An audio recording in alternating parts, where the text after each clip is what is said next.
August 31వ తారీఖున ఈ సంవత్సరం మొత్తానికి అంటే 2024 సంవత్సరంలో ఇదే ఆఖరి శని త్రయోదశి అండి. ఇక 2024 సంవత్సరం మొత్తం కూడా 8వ నంబర్ అని చెప్పాను కదా! ఈ సంవత్సరానికి ఇదే ఆఖరి శని త్రయోదశి. చాలామంది మాకు క్లయింట్లు కూడా నాకు ఫోన్ చేసి అడుగుతున్నారు. మరి మా ఫ్యామిలీ మొత్తానికి ఏమన్నా చేయించుకోవాలనుకుంటున్నాం అని చాలామంది అడుగుతున్నారండి. మరి ఫ్యామిలీ మొత్తానికి తక్కువ అమౌంట్ అనేది కూడా శని త్రయోదశికి తీసుకోవడం జరుగుతుంది. చతుర్ముఖ దిగ్బంధనంతోని. అదేవిధంగా ఒక కంకణాన్ని కూడా మీకు తప్పకుండా పంపిస్తాను. అదేవిధంగా కరింగలి మాల. ఇది కూడా ఈ శని హోమం చేయించుకున్నటువంటి వారు కూడా కరింగలి మాల విత్ బ్రాస్లెట్ తోని కూడా నేను అక్కడ పూజలో పెట్టించి మరి మీకు పంపడం జరుగుతుంది. మరి ఈ అవకాశాన్ని ప్రతి ఒక్కరు సద్వినియోగం చేసుకోండి.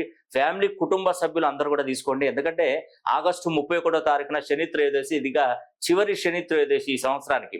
కాబట్టి ప్రతి ఒక్కరూ మంచిగా బాగుపడాలి, హ్యాపీగా ఉండాలి, సంతోషంగా ఉండాలనే ఉద్దేశంతో